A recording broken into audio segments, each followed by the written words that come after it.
Warning, some material may be inappropriate for younger viewers.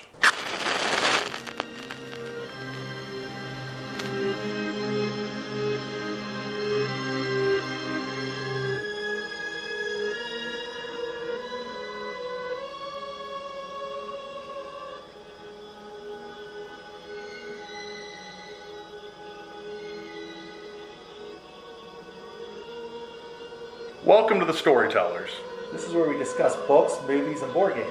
And all things stories. I'm Nate. And I'm Brian. And sometimes, it's better. This is part 2 of a 4-part series. If you found your way here and want to catch up, please check out part 1 of our podcast. And now, join our discussion as we dig up the Micmac burying ground and the power of the Wendigo. There's this long line of history of the Wendigo having this presence to be able to tempt men into showing somebody else its power and perpetuating the evil, right? I can't think of his last name. The rag man's name is Sam. Yeah, I forget too. Yeah. He's not like... His father traded with the Micmac Indians or something along those lines. Yeah, that's like old history going like way back at the founding of the town or something. So that's how Judd found out. Judd tells Lewis, so presumably Lewis is going to tell somebody else and perpetuate the evil. That's how it seems like it's going. Judd tells them that none of the animals that ever came back evil, or I don't think he even used those words. He said they were never aggressive. They were just kind of docile. Except for the bull. There was the bull that came back, and I guess it was chasing children across its pasture or whatever, and so the farmer shot it. Yeah, that's the glossy version. That's the glossed over version. Yeah. They drink beers, and then Lewis is like, out of the blue, he's like, has anyone ever buried a person up there? And Judge's like, Christ on his throne, no. Whoever would. Yeah. And that scene is like exactly movie to book, the exact same. And I don't think he does in the book. In the film, he knocks his beer off the table like he's so startled that he would ask. Yes. And the main difference in that scene, I think, in the book is that immediately Lewis is like, this man is like he's lying. He knows he's lying to him. Yeah. He knows it. Like I said, Lewis keeps having these, for lack of premonitions, really. Yeah. He has these thoughts that end up coming true. So either he has really good intuition, or the Wendigo already has its hold on him. Yeah. Which is, I think, is what it is to a degree. So that wraps up that section. Yes. I think that's pretty much everything. And the book's broken up into 3 parts. Yeah. It's part 1, the Pet Sematary. Part 2, the Micmac burying grounds. Yeah. And part 3, Oz the Great and Terrible. Yeah. Which isn't mentioned in the movie. Not only at all. in the book. Only in the book. But that's basically something I was thinking about today was that most of the film is part 3. Yes. Almost all, over half of it is part 3 of this. Which is why I think it's pretty concise, I think, because it was able to boil the story down to its prime parts, I think. Yeah. So, Norma dies. Yes. She dies of cardiac again? Yeah, she has some kind of, I believe it's a combination cardiac event with a stroke event. Yes. In the hospital. So basically she gets shooed out of the story and dies unceremoniously. Yes. Norma is not in the film. No, she's not. So 2 deaths happen, 2 different deaths. Norma Crandall, Judd's wife, dies in the hospital here. And then over here, Missy Dandridge, who complains and puts guilt upon people about her stomach issues, ties a noose around her neck and writes a suicide note saying the pain was too bad, and hangs herself. Because she thought she had stomach cancer, I believe. Yes. Which is never confirmed or anything. Nope. We don't know. So we have a funeral to go to. Yes.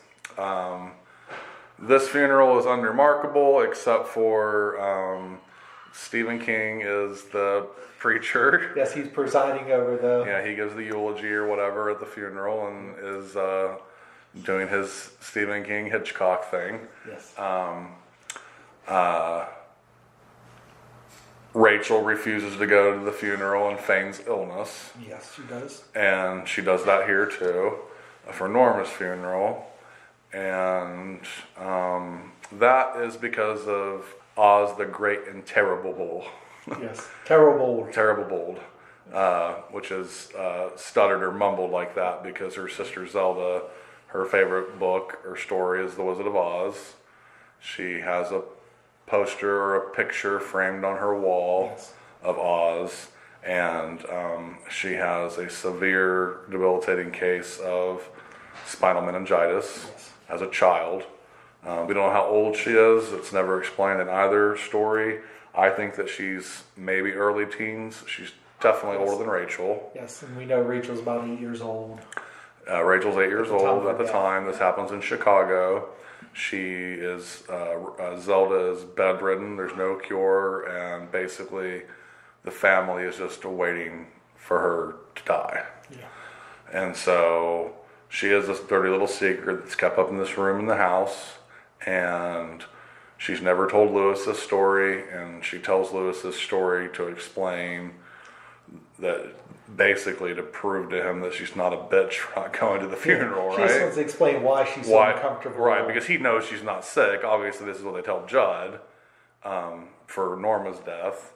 And I don't know, here it's kind of incongruent. There's no one really to explain because Missy's not married. She has no family. I don't think she even has friends. She's a useless character. She's a useless character that got tied up with, like, her and Norma are kind of like converging here at this. There has to be a funeral, right? Yeah. That's what has to happen. So, you want to tell the story of Zelda? Yes. Well, there's really, I think it's different in a couple of different ways. The movie Zelda is actually very more sympathetic initially when they're showing her in the bed and she's choking and she's trying to feed her. She's like spitting it back up and like you feel like that she could choke on her own tongue, her own food any time. And the makeup effects, I just have to say, are phenomenal. First of all, it's a man. Yes. It's like an 18-year-old guy that's like this really thin guy. They put all these prosthetics on, so she has all these protruding bones. Her back looks like a bird. She's all clawed up. Yes, you can count the vertebrae if you wanted to. Arguably, it's, at least for me, especially as a kid, is one of the scariest parts of the movie. Yeah. And it's scary in the book, too, because this is something that could really happen. Yeah. And the real difference is in the book, Zelda's very spiteful. They talk about how she would urinate on purpose, even after they would say, hey, do you need to use the bathroom? And she would purposely say no and then urinate. And it was like she hated everybody around her and she was trying to be very spiteful to him in whatever way she could. Well, I mean, her body's being eaten up and she's probably literally losing her mind. Yes. And also, yes, it does come across that, like, Zelda's not a victim. She's doing this to punish them. Yes. And there's this really scary part that, like in the book, it was the other night I was looking at it and it creeped me out. She was like, now this is all from Rachel's point of view, so who knows what's true? She's an 8-year-old girl, and this is how she felt. But she said that sometimes the way Zelda would look at her or the way that she act would make her think that, like, if this were a fairy story and if she had the power, she would take Rachel's body over and wouldn't feel bad about it and would become her and let her suffer. Yeah, and swap bodies. Yes. And I'm like, that just sent like a chill down my spine. I was like, oh, that's horrible. It's like Freaky Friday, but very dark. Right. So like Rachel, like, I do think she loved her sister, but she grew to hate her because of this terrible illness. Yeah. And both in the book and the film, the Goldmans basically kind of threw the nursing duties on to this child that has no business being in that position. Yeah, in the book it does say the mother did help a little bit. But for the most part, they left Rachel there by herself with her sister. Yeah, and her mother did help, but they did it together. Yes. It wasn't just the mother. Yeah. And so go ahead. So they leave, the parents are gone. They're gone, and they went to Passover at somebody's house, left Rachel alone. It's also important to note that this is sometime in the 60s. Yes. That this happened. So we obviously there's not the medicine or technology we have today. Yeah. There's still no cure for spinal meningitis today, I don't think, right? I don't think so. Yeah. So it got to the point where Zelda was screaming all the time, and all of a sudden it got real quiet. So Rachel goes in to check on her and sees that she's choking on her own tongue, basically, right, and dying. And Rachel had no idea what to do, being that young, who to contact, and she actually ended up running out of the house. Before that, she pounds on her back. Oh yeah, tries because she's a child. She don't know what to do, and I don't know if she made it worse or better by pounding her back, but there's nothing she could do, really. And she basically was frozen there with her in the room until she died, right?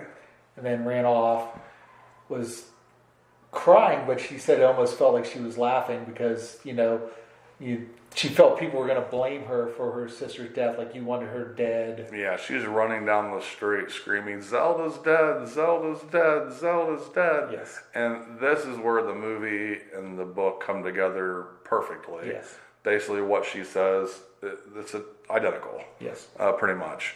Zelda's dead, Zelda's dead. And she's like, the neighbors think that I was crying, but I think I was laughing. Yeah. And she says, they would say that I wanted her dead. And that was true. It was true. I did want her dead. It was sort of like we were just waiting for her to die at points. So. Right. And, that she was afraid that everybody would say, oh, you killed her. You killed her by choking. It's your fault. And that's a lot to put on a child. Yes. Which explains why she is the way she is, and talking about death and talking about medical issues. Yes. Probably the biggest, I would say not even the biggest, the only divergence I think between the book and the movie at that point is that before she runs into the street screaming, she backs into the wall and knocks down the Oz picture. Yeah. And it shatters. Yeah. I guess it must be in a frame in glass, and it shatters, and she thinks, oh, Oz the Great and Terrible has come. Yes. Terrible. Because that's how Zelda says it, because she can't talk right, because she has spinal meningitis, but she thinks that the ghost of Zelda has instantly come to take over her body now. Yes. And she flees the house screaming. In fact, the next night, because of all this, she had a back sprain and thought Zelda was coming back and taking over, inflicting her with spinal meningitis. Right? Yeah, she threw out her back by pounding on her sister, trying to save her. And she pulled out her back, and she thinks that she's been cursed with this horrible illness now, which is just terrible to think about. Really, it's one of the toughest parts of the book to get through, I think, or to that just makes you go, ooh. Yeah, exactly. It's tough. So that's why she won't go to the funeral. Yes, she actually says, so I hope you understand that I will be sick tomorrow. She even told him she's going to have that reaction. Right, and that's what Lewis tells Judd. Yeah. And so that's fine. Norma's funeral goes off without a hitch. Lewis asks Rachel if it's okay to take Ellie with him to the funeral. Yeah. She allows it, I think mostly because she feels guilty. They go to the funeral. An interesting thing about Judd's character here is there's a couple scenes him really being on the ball about calling the funeral parlor, making all the arrangements. Exactly what to do. Yeah, he's very professional. Just goes A, B, C, D. These are the things we have to do, and does it, and plans the whole funeral by himself. Yeah. Because they don't really have any close friends or family. There's some family that comes and helps carry the casket, but they're distant cousins that he really doesn't know, and they're not really characters in the story. Lewis and 3 family Yeah, members. Lewis is a pallbearer and 3 other guys. Yeah. So that's the end of part 2 of the book. Yeah. So then we go into part 3, Oz the Great and Terrible. Yes. So this will be brought up many, many times. It's an allusion to basically the specter of death and ultimately the Wendigo. It is. It's almost like his interpretation of what this Wendigo, this force is. I think it's a way for him to rationalize it. Yes. Like ever since Rachel tells him the story, he's able to put a face on, at least a tentative face on what's happening. Something behind the curtain. Correct. Yes. So oddly enough, you still have a third of the book left, 150 pages maybe or something, and it opens with like a couple sentences and Gage dies. Yep. So the book does some time traveling. Yes, it does. It goes back to, I think it says about 2 weeks. Yeah, it basically starts with that, like, he remembers the happiest day of his life was on this day of flying the kite. Yes. The kite has huge significance, I think. Go ahead. He takes Gage out to fly a kite when Ellie and Rachel aren't there. He's out in the field.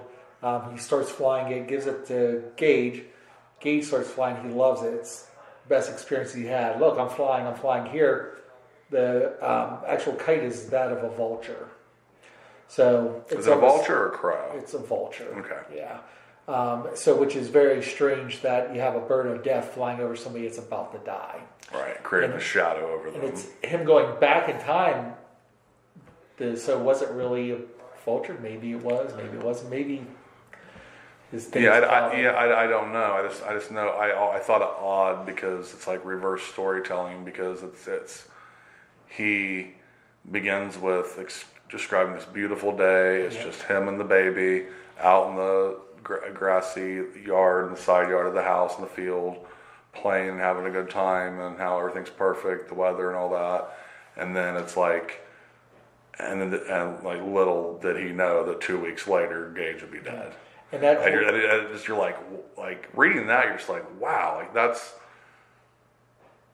it's surprising this is such on the nose. It's just like, boom, this is what's going to happen. Yeah, because he was explaining you might only get 30 perfect days your entire life. Yeah.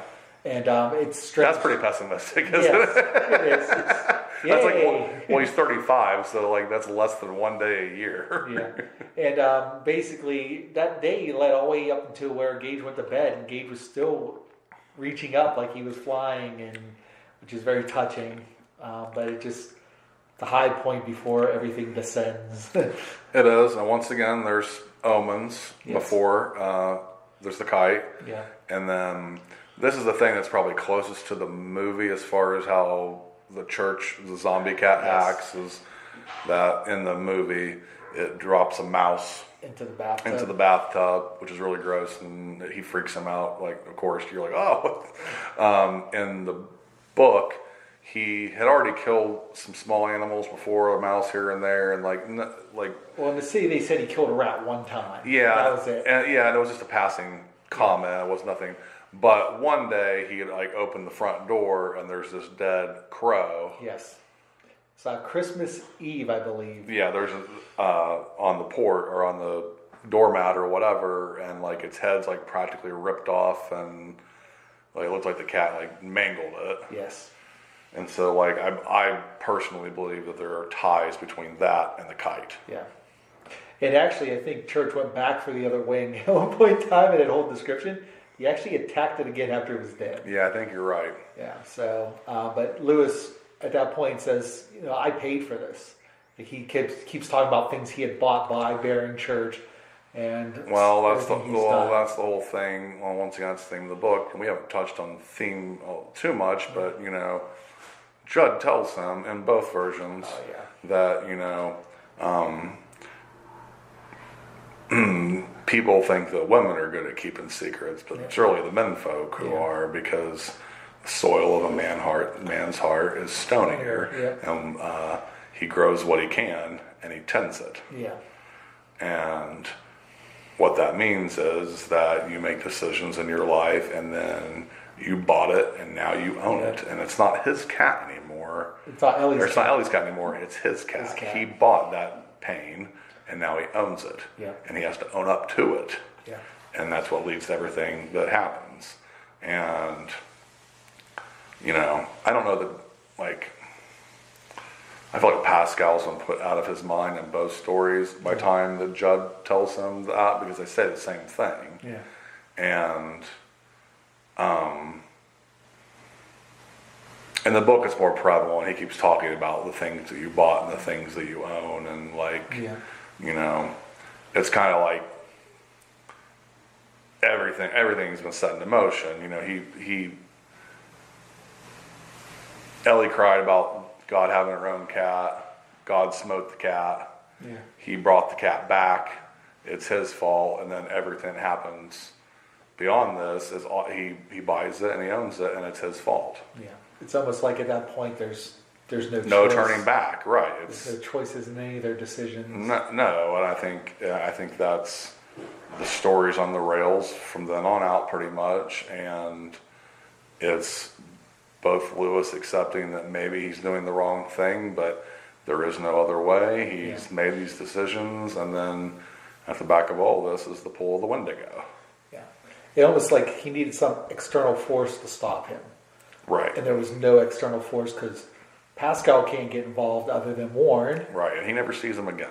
And Judd, even though he could have at one point, was also influenced by the Wendigo. Right. Which also prevented him from stopping him. Right, it was a snowball of effects. So, Gage runs out on the road and gets ran over by a Rinko truck. Yes, that's in the book. That's the next part of it. Right. In the movie, that's the kite flying. They put those two scenes together, which I think is fine. Yeah. It gives a little more him chasing that down. Yeah. I still feel like there's an omen aspect there, so for me it works. Well, I think there was a sudden gust of wind out of nowhere. Sure, there was that too, which we have with like the Wendigo, if it's in this movie at all, is portrayed only by wind and sound and things like that. You never see it, and it's never actually mentioned. No. The death in here is grueling. It goes back and forth through different time spans between the accident and the truck hits him and carries him like 100, drags him like 100 yards down the road, and he's like following pieces of his clothing and stuff. And in the movie, the truck actually turns over. Yeah. And that's basically the last we mentioned of it. Let's talk about the truck driver real quick so we can get that out of the way. Yeah. So in the book, the truck driver, and in the film, the truck driver and this Missy Dandridge character who hangs herself are like kind of like swapped or combined. Yeah. He's really mad at the truck driver because why would you be going that fast and all this, and he was arrested and I think charged $1,000 and ended up losing his wife and kids over it. Yeah. And it turned out that he wasn't drunk, he wasn't on drugs, he didn't have any prior traffic violations. He just said that when he crossed into the town of Ludlow, something told him to put the pedal to the metal. Yeah, he was influenced and so by the Wendigo. That's the Wendigo's influence. In the movie, he was influenced by the Ramones. Which is also Hi Ho, Let's Go. No, it's not that in the. We should talk about that. Hi Ho, Let's Go is a big theme in this too. I don't know what song it's. It's the Ramones, but it's the not. Ramones. It's not that song. They also did it's Sherry is a super. What is that? Sheena is a pop rocker. Yeah. Something like that. I forget the name of the song. I like the Ramones, but a lot of it sounds the same, so I forget. So the truck driver hangs himself because he lost his kids over this, and he could murder this little boy in an accident. And he hangs himself and fails. Yes. In the movie, the babysitter / nanny hangs herself and succeeds, and those are the two funerals. Okay, so back to Gage. Yeah.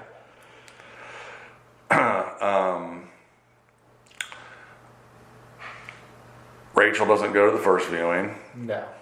There's two viewings. I It's guess in the book. We're going. yeah, we're in the book.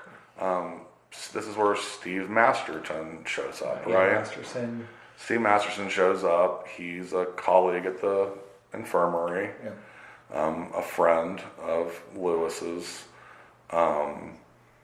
He basically shows up and was like, "You can't leave the house until you get your shit together." Yeah, because she was ready to go to the funeral. She was dressed in a house coat. Yeah, she was like, yeah, her hair's a mess. She got out of bed and was like, "Let's go." She's bringing up weird stuff. Yeah, she asked Lewis about Winnebago. yeah, Winnebago. She's like, "If you want to buy that Winnebago, I think you should," or something. And he's like, "The last time I went to the Winnebago was like 5 years ago," or something like that. So like, she's not right. That's right. He eats Gage's favorite cereal, even though it tastes horrible. Cocoa Bears? Yeah, Cocoa Bears or something. So, him and Judd, and I think, does Ellie go to the first viewing? I can't remember. I don't think so. I think Judd did not go to the first viewing. He stayed and played Monopoly with Ellie during the first viewing. Steve Masterson and Lewis went to the first viewing together. And that's where his father-in-law was there, and he was ready to make amends with his father-in-law over this. Right. So let's talk about, so Goldman's back in the picture. There was some controversy in the book about how the Goldmans were going to come immediately after the death. Yeah. And Lewis convinced them to like wait a day or something. And so they don't show up till like the day of the funeral, right? And it goes down pretty much how it goes down in the movie, honestly. But that's at the second viewing. At the first viewing, he walks up and he's trying to remember what the funeral director told him. Said, "Make sure everybody signs the book." Right. And that's what's keeping them. Everybody's, I thought that was funny too, because so they have the guest book, which is there are weddings and funerals, right? Yep. Sometimes housewarming parties or something, or baby showers. I don't know. Showers. Yeah, sure. Funeral director tells them to sign the book, and he's like, in his head, is like, "What the hell? Gage's death book. It's the day my son got hit in the road. Who's ever going to look at this? What is its purpose?" Yeah. And then, like, he never comes up with a purpose, but he ends up being like, "Well, I don't know, but God damn it, everybody's going to sign this book." Yeah. Well, Rachel's father, refuses to sign the book. Well, refuses to shake his hand. He held out his hand to shake. In fact, the mother-in-law was going to console Lewis, Right. and the father-in-law basically stopped her. Right. So there's all this tension. Yes. He doesn't sign the book, and it's not that he refused to. Lewis never asked him to. Because He he's just so off-put by... right. They won't shake hands. Will barely make eye contact with him. Come to find out later, he's drinking. Yes. He's got like a little flask or some kind of little bottle in his coat jacket. So then the second viewing comes along. Yes, this is... So now everybody's there. Rachel, Ellie. Everybody's there. The father's more drunk. Yeah. Now, and Lewis is having these thoughts again about how Goldman tried to buy him off to not, marry him. And then, of course, just like a premonition, he's thinking this, and Goldman's like, "I always said you were no good. I knew something like this was going to happen." And you'll bring her all the pain. you'll bring her all the misery she can buy and more, and like all this stuff. And then he punches him in the face. Yeah, he punches his father on the face. Lewis punches him, which anybody would do. I feel it's completely justified. And then he says, "You want to fight an old man?" And then the old man Kicks him and beats him up. Yeah, they fight back and forth. Gage's casket gets knocked in the floor.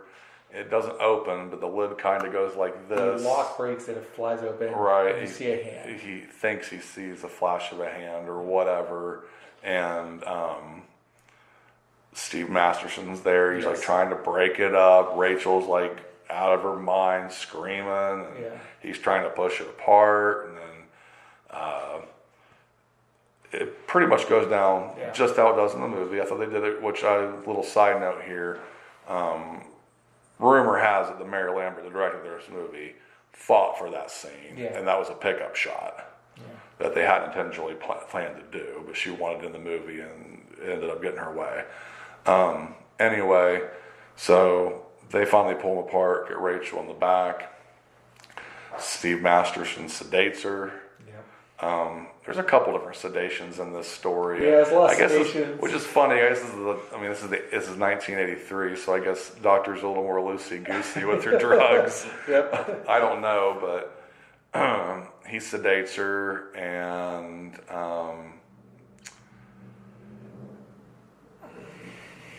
it was about turmoil. So let's see. The next thing that happens is.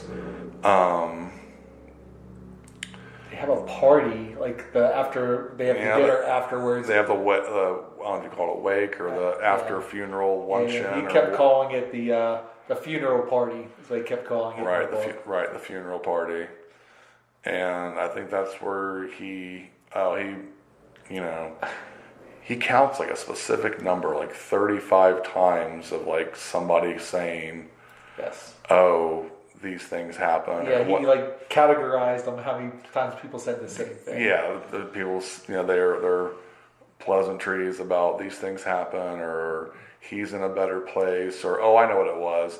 At least it was quick. Yes, at least it was quick. 35 times. We'll be in our thoughts and prayers. Yeah, like 35 times. I just thought, coming in last, it was something. Well, it's ghoulish to think about, but it's also the truth. Yeah.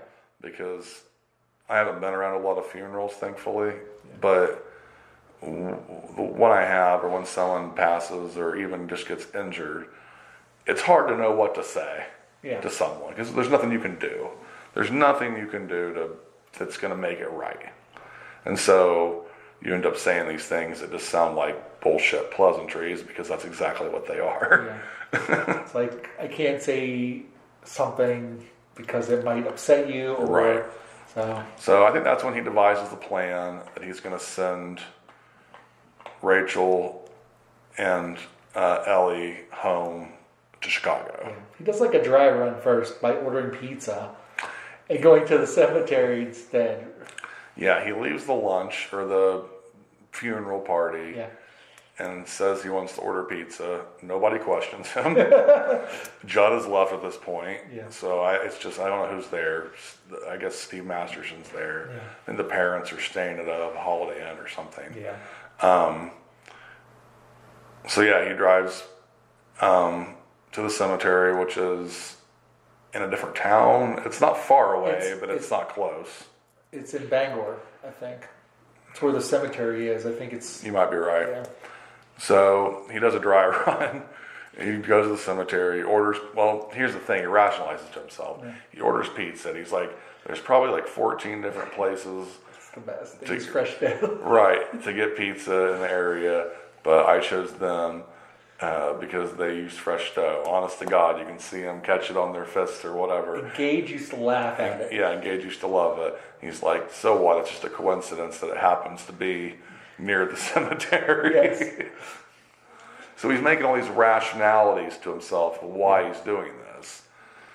When really, he goes up there, gets the pizza, cases the joint to see what kind of, finds out the gate's open. Yep. See, there's no security really to speak of. Yep. It's dark. He eats the slice of the pizza, throws it away, decides it's disgusting, throws the entire box into the side of the road, and heads home. Yep. Next morning, he convinces Rachel to go back to Chicago with your parents. If you book the tickets now, maybe you'll be on the same flight, right? Exactly. And they knew something was wrong with him, but it wasn't strong enough. Like, why are you doing this kind of mentality? Mm-hmm. And he had all these excuses, and he even told himself, I'm not a good liar. But, right. He's like, I'm going to take care of our finances and take care of our whatever needs doing to put things in order. Remind you of everything. Right. And part of it was he couldn't leave because of school. Yeah. He brought, even though that wasn't true, but he told her that. Yeah. Steve Masterson's out of the picture at this point, so he can't refute it. And you go on to Chicagoland and with your family, and I'll meet you in a couple days. Yeah. Kind of thing. And she does. Yeah.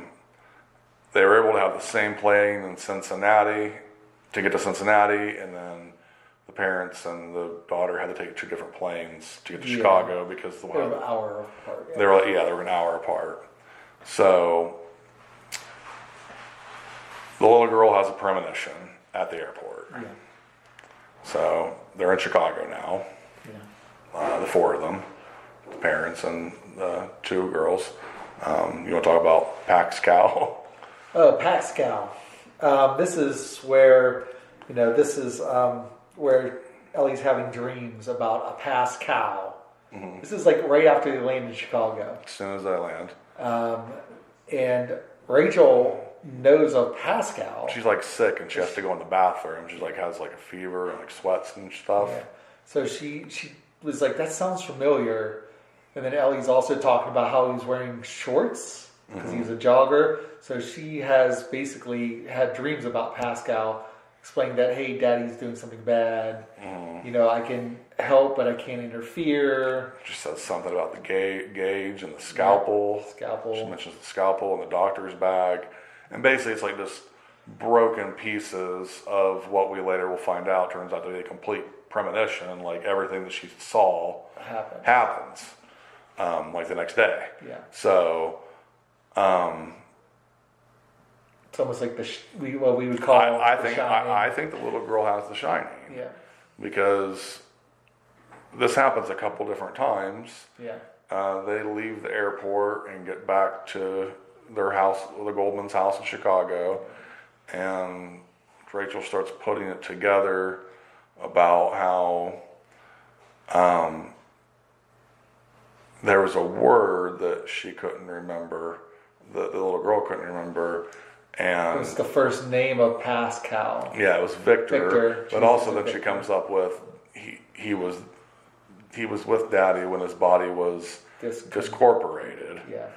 And I don't know, this comes to her in the movie. They extend it a little bit in the movie. It's very clever because they have his ghost there, basically like whispering in her ear, like trying to get her to put the pieces together. In the story, she does it on her own, which proves to me that the daughter is psychic, and Pascal has nothing to do with it. And I don't think that you can believe that the Wendigos' influence can go to Chicago. No. I don't believe that at all. So Rachel tells her parents that she has to leave, and that she's gonna book a flight to back to Ludlow, and she does. They argue with her about it somewhat, and but more basically, the dad gets convinced that he has to drive her. And also, like, he's come to the terms at this point that he's an asshole. Yeah. And then he misjudged Lewis the whole time. And that, right? Yeah. I mean, I don't know if Lewis believes it or not, but he thinks that the apologies are him basically saying, I got what I wanted. Yeah.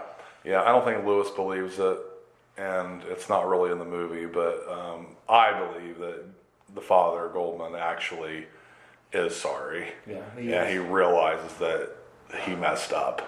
And in many ways, if you really think about it, all this is his fault. Kind of. Yeah. If he had never doubted Lewis when they were dating, he may never left Chicago and tried to get him, this whole series of bad decisions, that led to this. So she gets on the plane. Yeah. She has like two or three different planes she has to take. And she misses one of them. And she misses one. So she has to rent a car. Yeah. So she's driving the car to Ludlow, which is like 4 hours. Yeah. Meanwhile, Lewis is going to the cemetery, right? Well, we have to stop that with Judd actually talking about Baderman. Oh, yeah. Okay. Well, yeah, that's true. You want to tell the Sammy Baderman story? Yeah, it basically comes to where Judd goes to Lewis and says, I know what you're thinking. This is right before he sent him off to Chicago. Yes, I know what you're thinking. You shouldn't do this. He then tells him the story of Bill Baderman, Billy Baderman, whose son was in World War II, who died there on the march to Rome. He was shot. And that early in the book, he said no one was ever buried there, brought back to life, which was a bold-faced lie. Yeah, he confesses that he lied to He him. lied to him. And basically, Bill Baderman buries his son up in the Micmac burial ground. He comes back. He's not the same. He stumbles around, basically, just like the animals do when they're but he has an intelligence to him that the animals do not. He's not as violent or zombified as he comes across in this. Yes. But in a way, this is much worse. Yes, he's much worse in the book.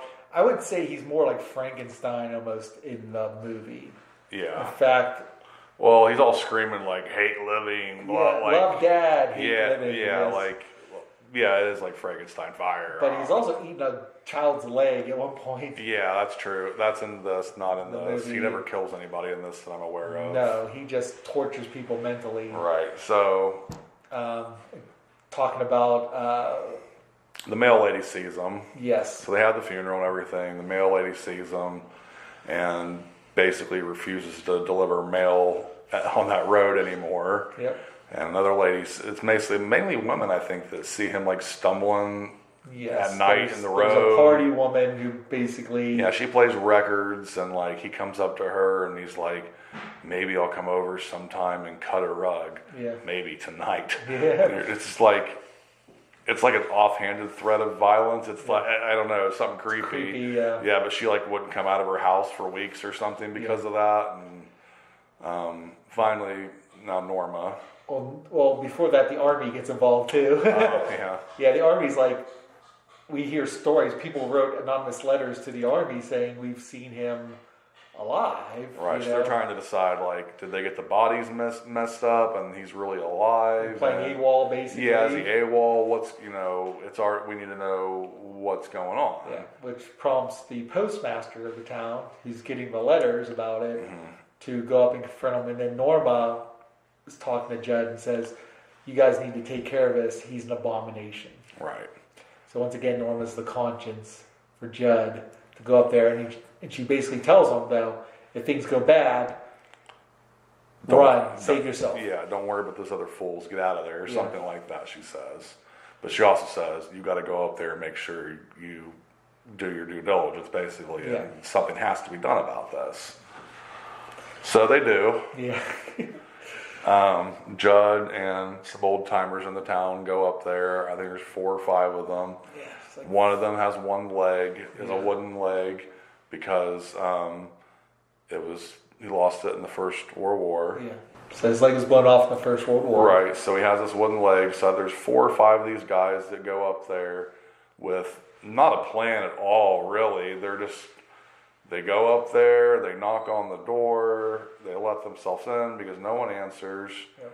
Bill Baderman's like, how dare you come in my house without knocking? He's drinking. He's drunk, and Judd's like, you know damn well we've been out here knocking. Yeah. And they get into it. Yeah. Bill Baderman was rationalizing why it was okay to bring his son back to life. Saying his son was 17. He's my only boy. He's only 17. It wasn't fair. It was this, that, and the other thing, which is true. Yeah. But he never really fesses up to it. No. Does he? I don't think so. I think he's telling the reasons why he did it, and it's like they know he did it. He knows he did it. All parties know, but he's not business, basically. Yeah, but he's not talking about it. And basically, he tells him to piss off and get out of his house. Yeah. Pretty much. Yeah. At which point we see the monster that Timmy Baderman has become. Yes, he seems to know everything about everybody. Right. And he will bring out your deepest, darkest secrets and expose them to you. Like, he tells the guy with no leg that your nieces and nephew, his grandson, or whoever's like his close kin, are like that. They're just waiting for you to die off so they can take all your money, and they don't know that you don't have any fucking money. Yeah, you lost it back. You lost it in bad deals or whatever, and you're gonna die poor and alone. And then he tells another guy that your wife's been stepping out on you with every man in town, and she's a slut, and you know what gets her off? Taking it up the ass. That's the only way that she can come, and like all this really vile In stuff. fact, they call Judd the whoremaster. Whoremonger or something, whoremaster. Yeah, because he goes see prostitutes. So, yeah. Which was true. Yep, he it admitted to it. Because But Lewis asked him, right. what he said was true, right? And Judge's like, everything he said was true. Right. And I don't know if him and Norma were married during when this happened. I'm Yes, guessing so. But if they were, well, this is like 1944 or 45 or something. So, what? That would mean Judd was in like his 40s, right? Yeah, Probably. He said he loved her, but occasionally he had, as he put it, sinking into other Strange flesh or something, yeah. So, this thing's like the devil, Yeah. basically. It knows all their sins and tells them. And the father's like, no, stop, you can't. Like, and tries to like get him to quiet down and pushes him and tries to get him to shut up, and he won't. And basically the men flee in terror. yeah. The one guy loses his leg, like gets turned around. Yeah, they're dragging away because he can't walk. He like falls down and like his leg gets twisted off, basically the wooden leg. He's like dragging it through the grass, and so that was it. And they run away. It's like a week later. Yeah, it might be like 3 days or something. Yeah. Not long after that, the bedroom place burns to the ground, and the coroner says that he figures that the father shot his son, then poured oil all over the house, and then lit a match and shot himself. So the fire would drop into the... Right, and then the coroner said that it looked like the Timmy's body had been dead for a while. Yeah. They said like 3-4 weeks or something like that. He elaborates a little bit more on what happened with the bull. Yeah. About how mean it actually was. Yeah, but actually would charge anything that moved, and it actually got to the point where it would charge the bushes or something. Bushes, if they were, and its horns were broken off, and it was in bad shape, and the owner had to put it down. So he tells Lewis all these horrible things at Lewis's kitchen table. They're both drinking again. I think Lewis is pretty drunk at this point. Yeah. And he basically tells Lewis, he's like, don't tell me that you haven't thought of it. Yep. And Lewis doesn't deny it because he has thought of it. How could you not? And that's pretty much all there is to the scene. Like he conveys to him in every way he can that, I guess it's also when he tells him that they talk about the Wendigo some more. He talks about the Micmac legend of the Wendigo, which leads you to, they believe that it was basically an excuse for, in lean times, they would cannibalize each other and then blame it on the Wendigo. Yeah, people we would touch would become cannibals, basically. Right. So that's the truth of it, of the cannibal stuff, that they would blame it on the Wendigo, but also Judd thinks that there is something out there and tries to convey to Lewis that I may be responsible for your son's death. It wants you to tell the secret of the burial place. It wants you to go up there. I led you down that path. Down that lonely, winding path. Past where the dead speak, and on to the beyond, where the dead walk. Join us for our conclusion in part 3. Right here on the Storytellers.